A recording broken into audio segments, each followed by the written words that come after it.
말씀 가지고 혹시 하나님을 멸시하고 계시지는 않습니까? 라는 제목으로 여러분과 좀 말씀을 나누겠습니다.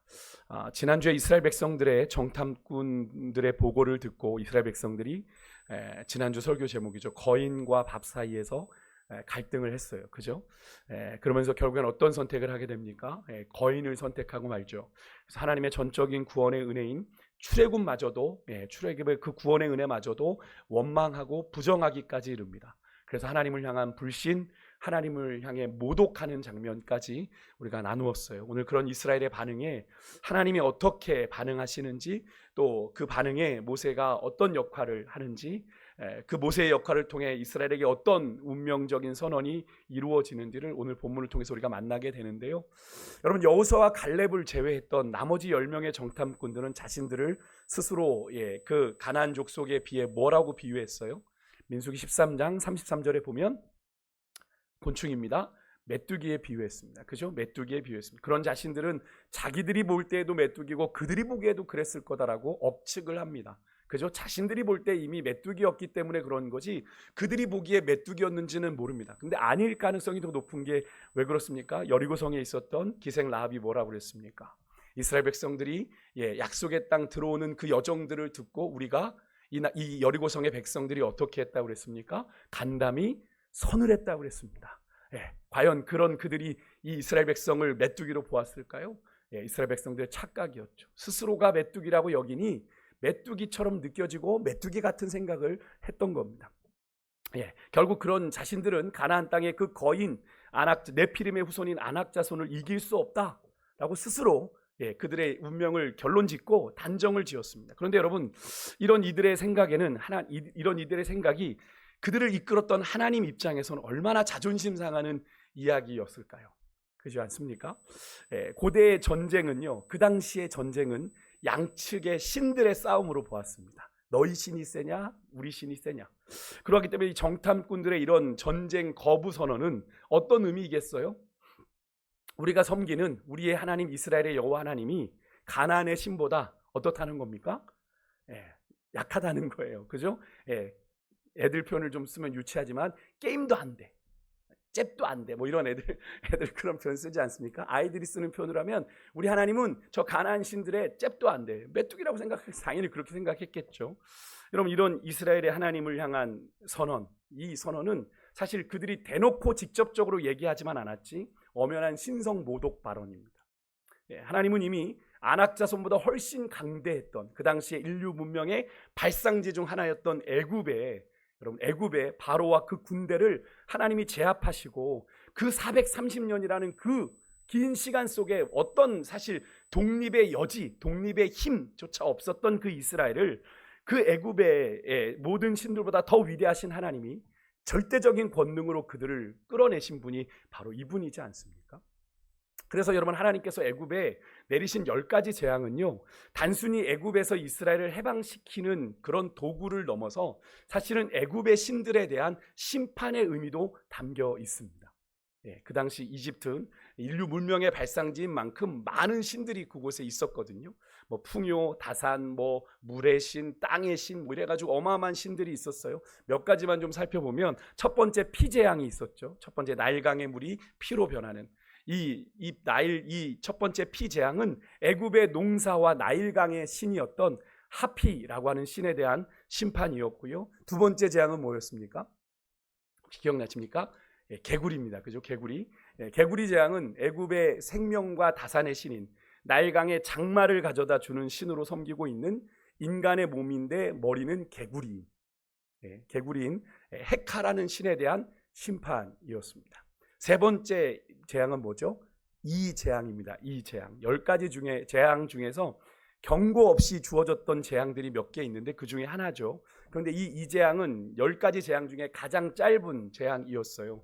이 재앙은 땅에서부터 티끌 가지고 시작된 재앙이었죠. 그래서 땅의 신이었던 게부라고 하는 신과 연관이 있었습니다. 애굽인들은 그 당시에 밭을 갈 때마다 땅의 신 게부에게 감사를 했는데 이들에게 이 흙은 생명과 풍요를 의미했어요. 흙은 우리에게 생명과 풍요를 준다. 하지만 하나님께서는 애굽 사람들이 그렇게 생명으로 여기는 그 흙을 통해 어떻게 해요? 애굽인들을 괴롭게 하셨어요. 그죠? 예, 애굽인들을 죽음을 내시고 그 땅을 황폐하게 만드심으로 하나님이 누구인지를 애굽 사람들로 하여금 분명히 알게 하셨어요. 이때는 애굽의 마술사들도 이 재앙은 앞에 개구리 재앙까지는 그래도 흉내냈는데 애굽의 술사들이 이 재앙부터는 흉내를 내지 못하면서 바로에게 어떤 고백을 하게 되죠? 이것은 신의 권능이 아니고선 불가능한 일입니다 라는 그런 고백을 하는 재앙이죠. 이때부터 애굽의 술사들이 패배를 인정하게 됩니다. 우리가 모세와 견줄 수 없습니다 라는 패배를 인정하게 되죠. 아홉 번째, 흑암의 재앙. 이 재앙은 사실 애굽의 자존심을 건드는 여호와께서 세상에서 가장 해가 잘 드는 나라 위에 내리신 재앙입니다. 애굽인들의 최고의 신은 태양신입니다. 라라고 하는 이름의 태양신인데요, 그 태양신을 그들로부터 빼앗고 여호와 하나님만이 그들에게 유일한 신이다라는 걸 증명하시는 그런 재앙이었습니다. 애굽 온 땅에 3일간의 어둠이 내리죠. 서로 얼굴을 보지 못할 정도였다라고 흑암이 임한 것을 볼 수 있어요. 하지만 그와 대비되게 이스라엘 백성들이 사는 고센 땅에는 어디에나 빛이 있었다. 그런 분명한 대비를 통해 태양의 신인 라에 대한 하나님이 심판을 내리시는 그런 장면을 애굽이 목도하게 합니다. 이렇게 10번에 걸쳐 애굽에 내려진 이 재앙은요, 이스라엘로 하여금, 애굽 백성들만이 아니라 이스라엘로 하여금 하나님만이, 우리가 섬기는 하나님만이 참 신이구나 라고 하는 분명한 확신을 갖게 하는 충분한 계기가 되었을 겁니다. 이것만이 아니죠. 이스라엘이 출애굽하여 광야길에, 지금 이 광야길에 이르기까지, 가데스 바네에 이르기까지 홍해를 가르신 사건이나, 그들이 목말르다고 했을 때 반석에서 물을 내신 사건이나, 그들이 배고프다고 먹을 것이 없다고 했을 때 만나를 내리신 사건이나, 고기가 먹고 싶다고 했을 때 메추라기를 통해서 그들의 그런 생존에 따른 필요를 채워주시면서 하나님은 당신의 권능을 충분히 이스라엘에게 증명해 보여주셨습니다. 그럼에도 이스라엘이 이 하나님을 신뢰하지 않으니 하나님의 마음이 여러분 어떠하시겠어요? 거기다가 이스라엘 백성들은 하나님을 향한 선을 넘는 발언도 서슴지 않죠. 하나님이 그들을 애굽에서 구원해내셨는데 우리가 지난주에 살폈을 때 그들이 뭐라고 그랬죠? 차라리 애굽으로 돌아가 애굽에서 죽는 게 낫겠다 라는 얘기를 했잖아요. 그죠? 애굽에 죽는 게 낫겠다. 야, 차라리 광야에서 죽는 게 낫겠다. 그 약속의 땅에 가서 그 거인들에게 짓밟혀 죽느니, 우리의 처자가 뺏기느니 여기서 죽는 게 낫겠다. 죽음 타령을 했단 말이에요. 그죠? 그런 말들은 그들이 광야 여정을 본격적으로 시작하기 전에 여러분 1년간 그들이 시내산에서 머물면서 뭐 했습니까? 하나님과 뭘 맺었죠? 언약을 맺었습니다. 언약. 그죠? 그래서 시내산 언약이라고 그러거든요. 상당히 중요한 겁니다. 이 시내산 언약의 요지가 뭡니까? 나는 너희들의 하나님이 되고 너희는 내 백성이 된다. 이 말은 한마디로 말하면 뭡니까? 내가 너희들을 책임진다 라는 얘기잖아요. 내가 너희들을 지금까지도 책임져 왔지만 너희들의 걸음을 내가 책임진다 라는 말인데, 그것을 부정하는 이야기 아닙니까? 그죠? 그것을 지금 부정하는 거예요. 지금까지 하나님이 책임져 주심을 경험해 놓고도, 그죠? 경험해 놓고도 그것을 다 부정하는 거예요. 그래서 다시 애굽으로 돌아가서 죽는 게 낫겠다, 광야에서 죽는 게 낫겠다, 그런 소리를 하고 있는 겁니다. 여러분, 이런 이스라엘의 뭐 그들의 입으로만 그랬겠어요? 그들의 마음에 그런 생각이 가득하니까 그런 말들을 서슴지 않고 내뱉었겠죠. 여러분, 이런 이스라엘의 언행심사를 하나님은 이스라엘이 자신을 불신하고 멸시한다고 여기셨어요. 그리고 내가 그들을 진멸하고 더 크고 강한 나라를 모세를 통해 이루시겠다라는 말씀을 하시는 거죠. 하나님이 뭘 하신 거예요? 심판을 선언하신 겁니다. 더 이상 안 되겠다. 저는 여기서 우리가 감히 상상할 수 없는 일, 하나님을 멸시한다는 것, 여러분 하나님을 멸시한다는 것 상상해 보셨습니까? 하나님을 어떻게 내가 멸시했습니다. 이게 무엇인지를 좀 생각해 보기. 우리가 언뜻 생각할 땐 하나님을 멸시한다는 건, 우리가 생각할 때 하나님을 향해 심한 욕을 내뱉거나 하나님을 향해 뭐 저주를 퍼부어야, 그죠? 하나님을 멸시하는 것이라고 생각하는데, 여러분 성경은 그렇지 않다고 얘기합니다. 물론 그것도 하나님을 멸시하는 거겠죠. 그런데 그보다 더 어떻게 하는 것이 하나님을 멸시하는 거라고 성경은 말하고 있냐면, 오늘 하나님께서 이스라엘을 향해 하신 말씀에서 우리가 그 답을 좀 찾을 수 있어요. 11절 말씀 같이 읽었지만 한 번 더 읽겠습니다. 같이 읽습니다. 시작. 이 백성이 어느 때까지 나를, 없나요? 네, 있죠? 네. 이상하다. 네, 모세에게 이르시되 다음에요. 죄송합니다. 그걸 제가 빼놓고 붙여서 그렇습니다. 죄송합니다. 자, 이 백성이 시작. 이 백성이 어느 때까지 나를 멸시하겠느냐? 내가 그들 중에 많은 이적을 행하였으나 어느 때까지 나를 믿지 않겠느냐? 무엇이 하나님을 멸시하는 거래요? 하나님을 믿지 않고 끊임없이 불순종하는 것이 곧 하나님을 멸시하는 거래요. 아니 그냥 불순종했을 뿐인데 그게 뭘 하나님을 멸시하는 겁니까? 아, 내가 감히 어떻게 하나님을 멸시합니까? 내가 신앙생활한 게 그 짬밥이 얼만데 최소한 그 정도까지는 안 하죠 라고 생각하지만, 하나님이 보실 때 하나님을 멸시하는 행위는 하나님을 불신하고 하나님을 믿지 아니하고 하나님 앞에 불순종하는 것, 끊임없이 불순종하는 것을 하나님을 멸시하는 것이라고 여기시는 거예요. 그것도 하나님께서 그들 가운데 수많은 이적을 행하셨음에도 말이죠. 그래서 예수님께서도 여러분 요한복음 16장 9절에 이런 말씀을 하셨습니다. 죄에 대하여라 함은 저희가 나를 믿지 아니함이요, 이런 말씀을 하셨습니다. 예수님을 뭐가 죄라고 말씀하셨냐면 나를 믿지 않는 것, 예수님을 믿지 않는 것이 죄라고 말씀을 하셨어요. 그것이 여러분 하나님을 멸시하는 죄라는 사실을 분명하게 말씀하시는데요. 근데 여러분과 저의 인생에도 여러분 오늘 본문에 이스라엘 백성들 못지않은 하나님이 행하신 수많은 이적과 기사들이 있지 않으셨습니까? 우리가 여기까지 살아오는 동안 말입니다. 내가 생각하지 못했던 하나님의 은혜가 베풀어졌던 인생의 여정 아니세요? 그런데도 우리가 여전히 하나님을 온전히 믿지 않는 것은 바로 여러분 하나님을 멸시하는 행동이다라는 사실을 여러분 기억하셔야 돼요. 11절에서 하나님이 어느 때까지, 그죠? 어느 때까지란 질문을 반복하시죠. 어느 때까지 너희들이 멸시할 거고 어느 때까지 믿지 않겠느냐 하시면서 하나님이 이스라엘의 불신앙을 책망하세요. 근데 결국 이 말은 이 말이죠. 이걸 좀 역으로 바꾸면 이제는 그렇게 나를 경험했으면 나를 믿을 때도 좀 되지 않았냐? 그죠? 이런 말 아닙니까? 그렇게 나를 경험했으면 이제 좀 나를 믿을 때도 되지 않았어? 근데 여전히 못 믿어? 하나님이 화가 나시는 거죠. 여러분 우리의 모습이 이러하지 않습니까? 여러분 하나님의 질문에 여러분 우리는 예외인가요?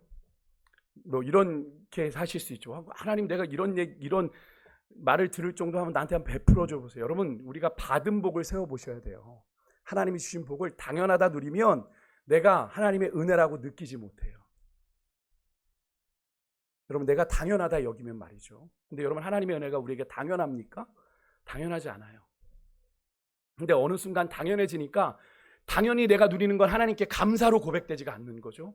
은혜로 여겨지지 않는 거죠. 그러니까 내가 하나님께 받은 은혜가 없다라고 느끼니까 자꾸 하나님을 향해 뭘 하게 되는 거예요? 원망과 불평을 쏟아놓게 되는 거예요.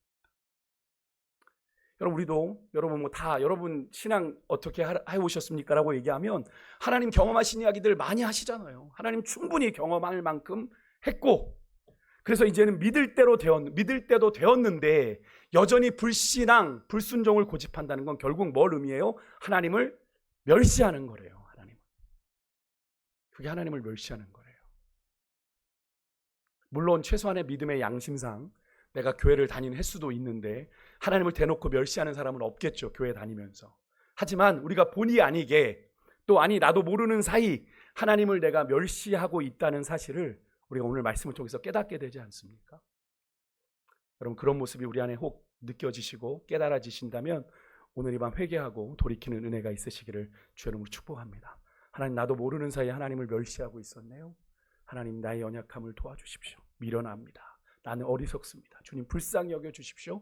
기도하는 은혜로 나아가는 귀한 시간이 되길 바랍니다. 결국 하나님은 이런 이스라엘의 거듭된 불신앙과 불순종에 진노하십니다. 그런데 그런 하나님의 멸시에 하나님이 이스라엘에 진노하시는데 그 진노가 생각보다 좀 강력해요. 제가 서두에도 잠깐 말씀드렸지만 하나님께서는 그런 이스라엘 버리시겠대요. 진멸해버리시겠대요. 더 이상 필요 없어. 모세를 시조로 다시 새롭게 크고 강한 나라를 세우겠다라고 말씀을 하십니다. 이 모습이 여러분 어떤 사건의 데자뷰처럼 보이지 않으세요? 이 사건이 어떤 사건의 데자뷰처럼 혹시 여러분 떠오르는 장면이 있으십니까? 지금 이 현장은 가데스 바네아입니다. 이 현장보다 전에 한번 이런 일이 또 있었습니다. 어디일 것 같으십니까? 이스라엘 백성들이 하나님을 엄청나게 진노하게 했던 사건 혹시 아십니까? 힌트를 드리면 시내산에서 있던 사건입니다. 무엇일까요? 금송아지 사건입니다. 금송아지 사건. 그죠? 출애굽기 32장에 나오는 모세가 시내산에서 하나님의 율법을 받느라 며칠을 머물렀죠. 40주 40야를 머물고 있을 때 모세가 언제 내려올지 모르겠다. 야 아론, 야 우리를 위한 신을 좀 만들어 봐. 그래서 그러니 아론이 거짓말 나중에 했지만 뭐 백성들이 불에다가 그 금가락지라는 걸 넣었더니 이렇게 금송아지가 펑 튀어나왔습니다라고 거짓말했지만 아론이 모은 거죠. 자 너희들 금가락지라는 거 다 가져와. 그래서 만든 거 아닙니까? 금송아지. 그걸 아로새긴 게 또 아론이에요. 사실 아론도 얻어 터져야 되는 사람인데 하나님이 은혜를 베푸신 거죠. 금송아지를 만들고 그 금송아지를 뭐라고 그랬습니까? 더 기가 막힌 건 그들을 출애굽한 하나님이다. 그죠? 여호와 하나님이다라고 불렀어요. 그리고 절기를 정하고 6월절이 아니라 뭐 이런 절기가 아니라 그들이 스스로 절기를 만들고 막 축제를 벌였던 사건이죠. 그때도 하나님이 너무 어이없으시니까 지금 하나님과 위에서는 언약이 맺어지고 있는데 밑에서는 지금 딴짓거리 하고 있는 거 아닙니까? 그걸 보고 하나님이 진노하셔서 32장 10절에 보면 오늘 본문과 동일한 말씀을 거의 유사한 말씀을 하세요. 내가 그들에게 진노하여 모세야 그들을 진멸하고 너를 큰 나라가 되게 해줄게. 하나님이 얼마나 화가 나셨으면. 근데 그때도 모세가 어떻게 하죠? 하나님 앞에 간절히 기도하죠. 하나님, 그래서 겨우 하나님의 뜻을 돌이킵니다. 하나님께서 뜻을 돌이킵니다. 근데 이번에 또 그 사건과 데칼코마니 같은 사건이 일어나는 거예요. 똑같은 일이 벌어지는 겁니다. 이 가데스 바네아에서, 시내산이 아니라 가데스 바네아에서도 모세는 이스라엘을 위한 중보를 하게 돼요. 하나님 살려주십시오. 모세가 백성들을 위해서 간절히 간구합니다. 먼저는 15절 16절에 보면 하나님이 이스라엘을 멸하시면 그 소식을 들은 여러 나라들이 애굽이 이 땅의 백성들에게까지 알려서 하나님 조롱하지 않겠습니까? 하나님이 그들을 약속의 땅까지 인도하여 드릴 능력이 없어서 그들을 광야에서 죽여버렸다 하지 않겠습니까? 하나님의 거룩한 이름에 누가 되지 않겠습니까? 그걸 염려해요. 물론 실상은 그렇지 않죠. 이스라엘 백성들이 하나님 앞에 범한 죄악 때문에 멸망을 당한 것이지만 그런 속사정을 모르는 주변의 나라들이 볼 때는 어떻게 해요? 보여지는 것이 하나님이 인도할 능력이 없어서 저들의 신이 능력이 없나 보다. 그러니까 그 당시에 그들이 신에 대해 갖는 그런 인식을 알 수 있는 거죠. 부족해서 그렇게 죽였다라고 여길 걸 모세가 먼저 염려한 겁니다. 모세가 철저하게 뭐부터 걱정해요? 하나님의 이름, 하나님의 명예를 먼저 생각하고 있는 모습이 참 귀하지 않습니까? 하나님의 이름에 누가 되지 않습니까? 하나님 그러지 마십시오. 하나님의 이름에 누가 되면 안 되지 않습니까? 여러분 이런 모세의 모습을 보면서 오늘 이 시대를 사는 우리 그리스도인들의 모습이 이러해야 되지 않을까 하는 생각을 해보게 됩니다. 하나님의 이름을 위해, 하나님의 자존심을 위해 나의 기분과 성정은 그렇지 않더라도 내가 나의 만족과 유익을 기꺼이 하나님 앞에 내려놓고 희생하며 헌신하는 삶이 우리에게 있어야 하는데 우리 그렇게 살아가고 있는지. 여러분 우리는 그런 존재 아닙니까? 예수님처럼 그렇게 십자가의 길을 걸어가며 나의 유익이 아니라 그죠? 다른 사람의 유익을 위해 살아가는 삶이 사랑이라고 고린도전서 13장은 이야기하고 있는데요. 자기 유익을 구하지 않는 삶. 예수님이 바로 그런 삶을 우리에게 사시고 우리에게 그런 삶을 살아내라고 우리에게 말씀해 주셨는데 지금 모세는 그렇게 하나님의 자존심을 지켜드리고 싶었습니다. 그렇게 간구했던 거예요. 첫 번째. 그 다음에 모세는 하나님의 자비하신 성품을 의지해서 간구해요. 18절 19절 우리가 많이 인용하는 구절인데 모세는 여호와는 노하기를 더디하시고 인자가 많아 죄악과 허물을 사하시니, 근데 사실은 중간에 사하시나 하고 다른 구절이 또 나옵니다. 그런데 그건 좀 빼고요. 주의 인자의 광대하심을 따라 이 백성의 죄를 사하시되 애굽에서부터 지금까지 이 백성을 사하신 것 같이 주님 사해 주십시오 라고 기도합니다. 참 이 기도가 가슴에 참 아파요. 그죠? 애굽에서부터 지금까지 이 백성을 사하신 것 같이 하나님 좀 이번에도 용서해 주십시오. 이스라엘 백성들은 끊임없이 하나님 앞에 애굽에서부터 끊임없이 하나님 앞에 범죄했던 그들을 하나님이 참고 참으신 거죠. 노하기를 더디하시고 인자가 많아 그들의 죄악을 사하시는 분위기에 하나님 그러면서 결국 모세가 주의 인자의 광대하심을 주의 인자가 크시오니 그것을 따라 주님 은혜를 좀 베풀어 주십시오. 근데 이 기도가 즉시 응답을 받습니다. 20절 보시면 함께 읽어볼게요. 시작. 여호와께서 이르시되 내가 내 말대로 사하노라 이렇게 얘기합니다. 없습니까? 죄송해요. 네, 제가 빼뜨렸나 봅니다. 여호와께서 이르시되 내가 내 말대로 사하노라. 하나님이 이런 반구하지 않으시고 하나님의 성품에 빗대어 기도하는 건 응답하시는 거죠. 여러분, 하나님을 시험하는 기도, 하나님이 뭐 해줘 보실래요? 이런 시험하는 기도는 하나님이 기뻐하지 않으시지만, 여러분 오늘 모세처럼요, 하나님의 인자하심, 하나님의 노하기를 더디하심, 하나님의 긍휼이 많으심, 이것을 의지해 드리는 기도는 놀라운 응답을 가져와요. 왜 그렇습니까? 하나님은 당신이 내뱉으신 말씀에, 당신의 약속에 어떤 분이시니까? 신실하신 분이니까. 그러니까 하나님의 말씀을 우리가 붙잡고, 그래서 여러분 응답받는 기도는 하나님의 말씀을 붙잡고 가는 게 응답을 빨리 받는 기도입니다. 하나님 인자가 많으시지 않습니까? 하나님 나를 용서해 주십시오. 하나님, 그래서 그런 기도를 드리는 게 응답이 빨리 받는 기도예요. 사실 이스라엘 백성들 모세 기도에도 나오는 것처럼 여러분 하나님의 용서하시고 또 용서하신 은혜가 있어서 애굽에서 지금까지 올 수 있었던 거죠. 아까도 제가 말씀드린 시내산에서도 위기가 있었잖아요. 하나님이 참으신 거잖아요. 그렇게 연약하고 허물 많은 자로 사실은 엄밀히 따지면 이스라엘 백성들은 죄악으로 인해서 죽어 마땅한 자들입니다. 죽어 마땅한 자들. 사실 이스라엘에게 용서를, 이렇게 하나님 앞에 용서를 구할 만한 어떤 근거도 찾을 수 없는 것이 사실이에요. 그래서 모세가 어떻게 기도했죠? 하나님 그래도 용서해 주십시오가 아니라 주의 인자의 광대하심에 의지해서 나아간 겁니다. 하나님 주의 인자하심이면 그래도 한 번 더 참아주실 수 있지 않습니까? 그래도 한 번 더 용서해 주실 수 있지 않습니까? 간구한 거잖아요. 근데 여러분, 이 사실이 이스라엘 백성들이 받는 이 용서가 그럼 비단 이스라엘 백성들만의 이야기일까요? 네. 아니죠. 우리 모두의 이야기입니다. 우리 모두의 이야기.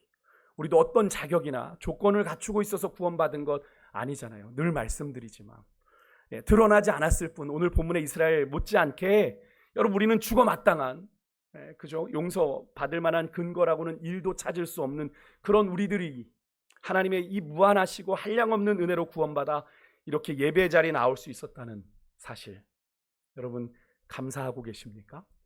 우리는 예수님께서 내가 너희를 사랑한 것 같이 너희도 사랑하라 말씀하셨기에 우리가 이 받은, 주께 값없이 받은 이 은혜와 사랑을 우리의 삶을 통해 흘려보내야 되는 존재들인데, 여러분 우리는 그 은혜와 사랑을 우리가 온전히 받아 누리고 계십니까? 사실 우리가 이 사랑을 제대로 흘려보내지 못하는 이유가 내가 받은 사랑에 대한 온전한 이해가 없어서 그런지도 모르겠어요. 왜 그렇습니까? 내가 그럴 만한 존재다라고 자꾸 생각하는 거죠. 내가 하나님의 그런 은혜와 사랑을 받을 만한 존재라고 착각하시는 거예요. 제가 착각이라는 표현을 썼습니다. 우리가 신앙생활의 연륜이 깊어지면 내가 좀 봉사도 하고 헌금도 하고 뭘 좀 하면 내가 하나님 앞에 자격이 있다라고 생각을 하는 겁니다. 그렇습니까? 아닙니다. 우리는 뭘 해도 하나님의 구원을 받을 만한 자격이 없는 존재입니다. 하루에도 얼마나 우리 수없이 주님 앞에서 범죄하는지 여러분 스스로가 더 잘 아시잖아요. 아닌 척 여기 앉아있지만 우리가 얼마나 하나님 앞에 더럽고 추악한 존재인지 너무나 잘 아시잖아요. 그런데도 하나님이 그런 우리를 향해 참아주시고 기다려주셔서 오늘 여기 우리가 있는 거지.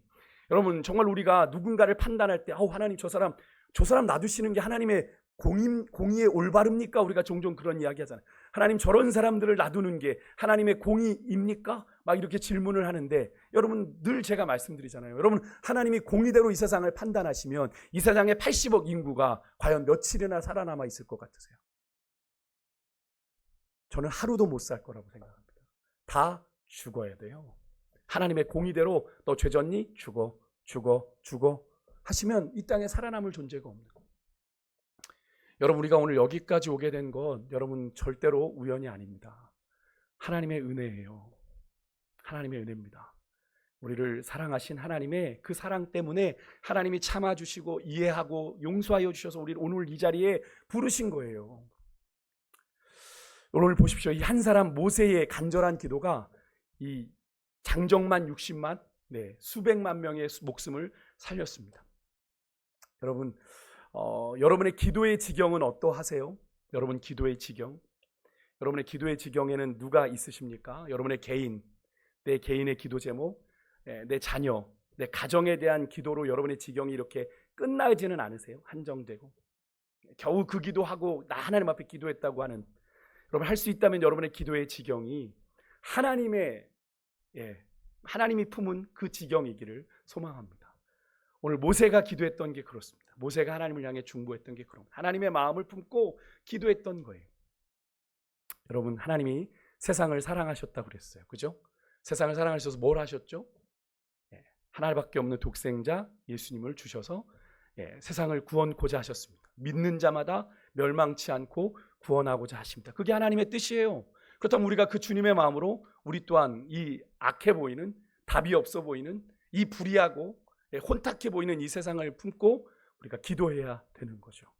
여러분, 그 한 사람의 기도를 통해 하나님이 우리의 가정을 바꾸시고 우리의 일터를 바꾸시고 우리의 교회를 바꾸시고 이 나라 이민족을 바꾸실 줄 믿습니다.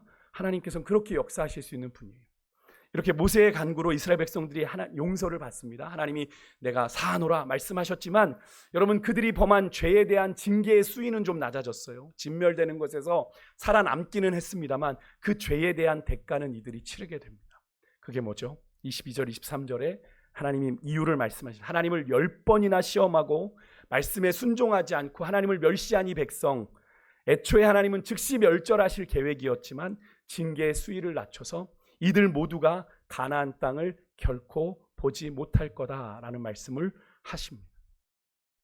그것도 23절에 보면 그 말씀을 거듭하세요. 2번이나 한 구절에, 그죠? 결단코라는 단어까지 쓰시면서 그렇게 출애굽 1세대들의 운명은 출애굽으로 끝납니다. 이 가나안이 돼야 끝나는 것 아니에요. 그 여정은, 그죠? 출애굽으로 끝나면 안 됩니다. 우리가 천국에 들어가야 되는 게 맞지 않아요? 구원받은 걸로 끝나면 됩니까? 천국 가야죠. 1세대들의 운명이 도중하차했어요. 약속의 땅의 축복은 그들의 자손들에게로 넘어가게 되는 걸 우리가 보게 되는데요. 모세의 기도로 용서를 받았습니다. 즉시 멸망당하는 비극은 피했지만 그들이 믿음의 길로 온전히 돌아선 상태가 아니라는 걸 알 수 있어요.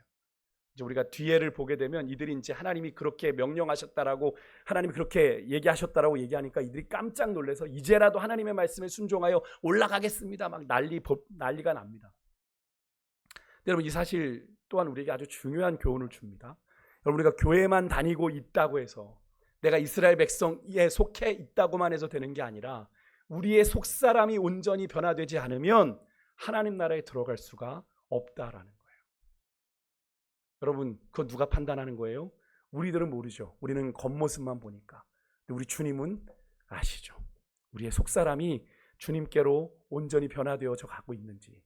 그래서 로마서, 우리가 지난주에 우리 김승모 전사님 통해서 말씀 들었지만 누구든지 너희는 이 세대를 본받지 말고 변화를 받아. 그죠? 하나님의 온전하시고 기뻐하시고 선하신 뜻이 무엇인지 분별하도록 하라. 여기에 변화를 받는다는 이게 수동태의 단어거죠. 우리가 간절히 소망해야 돼요. 하나님, 내 속사람이, 아직도 거칠고 고집스러운 내 속사람이 하나님 주의 은혜로 변화되기를 원합니다. 주님, 나를 변화시켜 주시옵소서. 우리가 그렇게 갈망하는 은혜가 있어야 돼요. 그렇지 않으면 우리의 다짐과 결심으로는 안 됩니다. 우리는 모르지만 우리 주님은 다 아세요. 우리의 속사람이 어떤 상태에 있는지, 여러분, 구원받은 우리의 속사람이 진정으로 변화되었는지를 여러분 오늘 이 밤 점검하시고 바라기는, 여러분의 속사람이 온전히 변화되어 하나님이 인정하시는, 하나님의 백성다운 사람으로 인정하시는 하나님의 사람들 되시기를 주의 이름으로 축원합니다. 하지만 이제 이 출애굽의 1세대들 중에 이 징계의 예외가 있죠. 누굽니까? 여호수아와 갈렙입니다만 24절엔 갈렙만 나와요. 이유가 뭘까요? 갈렙은 마음이 그들과 달랐다라고 성경은 이야기합니다. 여기 보면 갈렙은 하나님을 온전히 따랐다라고 얘기해요. 하나님을 온전히 따랐다. 여기에 온전이라는 이 단어가요, 원문으로 보면, 사전을 찾아보니까 이런 뜻이 있어요. 배가 어떤 장애에도 불구하고 앞을 향해 곧장 항해한다. 배가 어떤 장애에도 불구하고 앞을 향해 곧장 항해한다. 그러니까 갈렙은 하나님을 향해 어떤 마음이었는지 느껴지시나요? 원성이 많았잖아요. 모세에게뿐 아니라 갈렙과 여호수아도 돌로 쳐 죽이려고 했잖아요. 그죠? 그 땅에 대해서, 약속의 땅에 대해서 하나님의 뜻을 전하니까 백성들이 돌로 쳐 죽이려고 했는데 그들은 그들의 옷을 찢으며 외쳤잖아요. 맞아, 하나님의 약속의 땅은 분명 사실이야. 우리가 올라가면, 하나님 우리와 함께 하시면 우리가 그 땅을 취할 거야 라고 외쳤던 사람이 갈렙이죠. 하나님을 온전히 따랐던 사람입니다. 어떤 장애에도 불구하고 갈렙은 하나님만 바라봤던 사람입니다. 하나님만 바라고 기대했던 사람입니다. 이렇게 하나님은 당신을 신뢰하는 자를 주목하시고 은혜를 베푸시는 분이에요. 그냥 알아서 해주세요가 아니라 하나님을 신뢰하는 믿음의 고백을 드리는 자를 하나님이 주목하시고 은혜를 베푸시는 거예요.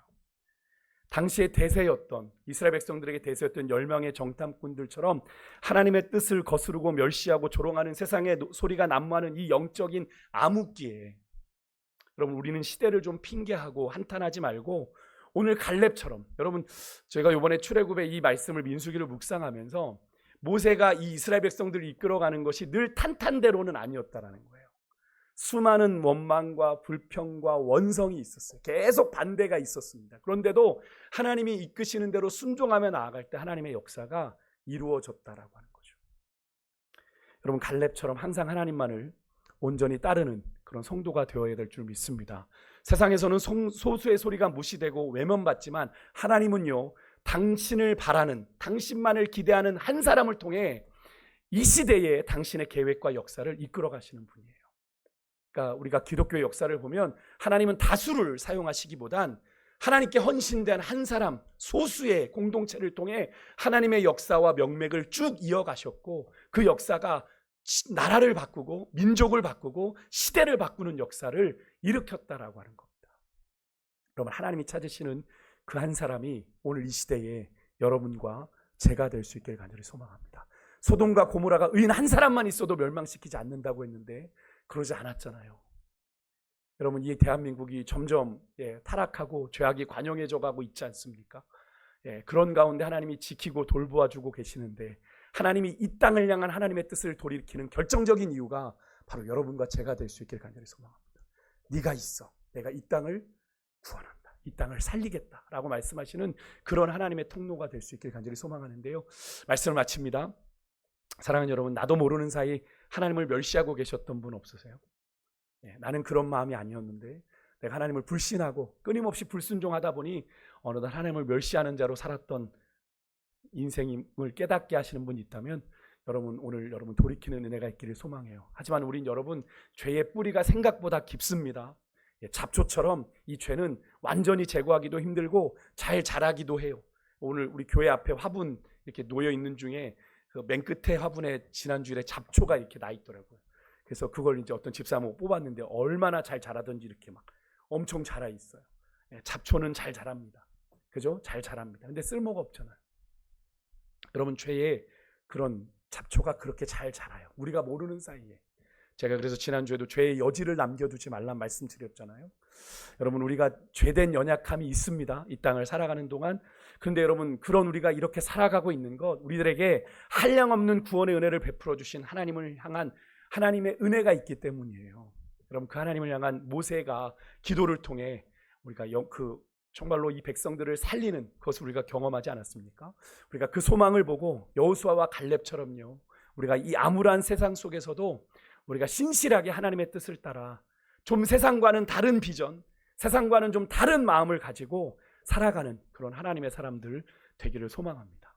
하나님은 오늘 이 시대 그런 사람들을 찾으시는 것 같아요. 우리는 다른 사람들이 어렵다고, 힘들다고, 불평하고 원망하며 불의와 타협하여 쉬운 길을 걸어갈 때, 여러분, 우리는 주님 안에 소망을 품고 당장 쉬운 길이 아니라 하나님 보시기에 바른 길을 선택해야 될 줄 믿습니다. 그렇게 할 때 하나님의 역사가 나타나는 거죠. 그리고 여전히 하나님을 멸시하고 영원한 멸망의 길로 향하고 있는 우리 주변에 있는 영혼들을 위해 기도하고 간절히 기도하며 그들을 생명의 길로 인도하는 인도자가 되어야 될 줄 믿는데요. 그것이 먼저 그리스도의 사랑을 받아 구원받아 하나님의 자녀가 된 우리의 사명이요 부르심입니다. 한 가지만 이야기하고 말씀 마칠게요. 지난주 주일에 우리 교회 한 어린아이가 주일학교 설교를 듣고, 주일학교 전사님이 이제 약간 그 종말에 대한 설교를 했었나 봐요. 이런 일들이 있어. 짐승의 수가 666이야. 뭐 이런 얘기들을 하면서 주님 오실 때가 뭐 가까웠어라는 이야기에 이 아이가 덜컥 겁이 난 겁니다.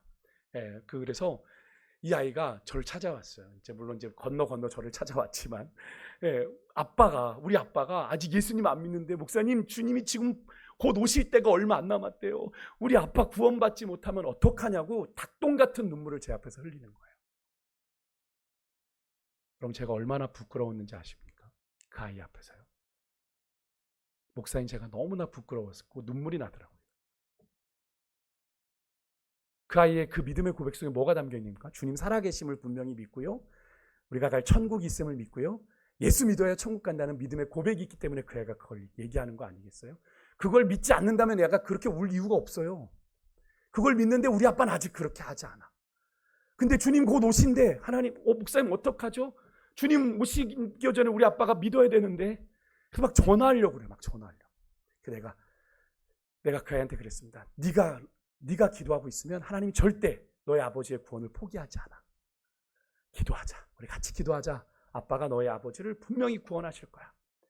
그리고 같이 앉고 기도해 줬어요. 아이가 펑펑 울어요. 여러분들에게 그런 마음 있으세요? 여러분들에게 그런 마음 있으시냐고. 여러분들이 지금 자녀들이 안 믿지 않는데 여러분이 구원받지 못하고 주님 다시 오실까 봐 염려하는 그런 마음이 있냐고요. 저는 제가 그 아이 앞에서 한 번씩 무너짐을 경험했습니다. 솔직히 제가 그 아이에게 표현하진 않았지만, 목사인 나에게 이런 마음이 있나, 이 아이처럼? 이런 다급하고 급한 마음? 정말 그렇잖아요. 여러분, 우리의 인생이 언제일지 모르잖아요. 주님 언제 오실지도 모르지만 우리의 인생이 언제 끝날지도 모르잖아요. 제가 오늘 우리 이제 수술하신 장로님을 만났는데, 공교롭게요, 장로님은 수술이 너무 잘 되셔서 회복되고 계시잖아요. 근데 제가 이제 한 주 전에 그 병원에 이제 장례식장을 갔습니다.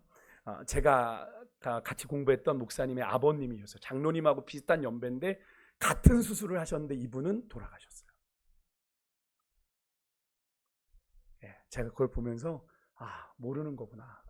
우리 장로님은 건강하게 회복되셔서 지금 이렇게 다니고 계시지만 비슷한 연배시더라고요. 제가 부고장을 다시 확인해 봤어요. 연세를 좀 확인하려고. 그런데 그렇게 그 수술을 하시고 선망을 막 보다가 돌아가시게 됐어. 이렇게 그 목사님 얘기를 하셨거든요. 그걸 보면서 여러분, 우리의 인생이 뭘 장담하냐는 거예요. 뭘 장담하냐는 거예요. 내일이 내게 분명히 있다고 우리는 장담하고 삽니까? 그런데 우리는 전하지 않아요. 얘기하지 않아요. 긴박하게 말하지 않아요. 구원에 대해서. 전하라고 얘기하시는. 나중에 가서 때는 늦으리 땅을 치면, 이 아이는요 그걸 느꼈어요. 전사님 설교를 통해서 구원이 긴박하구나. 우리 아빠 구원받아야 되는데 막 닭똥 같은 내가 사랑하는 아빠가 천국 같이 못 가면 어떡해요? 라고 막 우는 거예요. 제가 소름이 돋았습니다. 그날. 목회자인 나에게 이런 구원에 대한 긴박함이 내게 있는가? 내가 너무 안일 안고 있는 건 아닌가? 하나님이 꼭 제게 그렇게 말씀하시는 것 같았어요. 여러분들에게 그런 마음 있으세요? 여러분들이 이루어는 영혼을 향한, 그 영혼이 복음 듣지 못하고 정말로 주님 부르시면 그때는 어떻게 해요? 여러분, 우리가 정말로 아까 우리 찬양했죠? 나가서 멀리 나가서 기도하지 못해도 전하지 못해도 기도하라도 그 영혼들에서 기도해야죠. 하나님, 이 영혼 하나님 꼭 구원해 주십시오. 내가 볼 때는 하나님 지금 도무지 받아들이지 않는데 하나님 이 영혼 사랑하시는 줄 믿습니다. 이 영혼 구원해 주십시오. 모세처럼 하나님 앞에 간구할 때 하나님이 그 영혼 구원하시지 않겠어요? 우리가 그 사명이 우리에게 있음을 여러분 꼭 기억하시고, 여러분 그렇게 하나님의 구원의 역사를 여러분을 통해 이루어 가실 터인데, 여러분의 삶의 현장에서 여러분을 통해 정말로도 영혼들이 살아나고 영혼들이 돌아오고 회복되는 역사들이 꼭 일어날 수 있도록 여러분의 삶을 그렇게 하나님 앞에 드리는 여러분의 인생들 되시기를 주님으로 축복합니다. 우리 찬송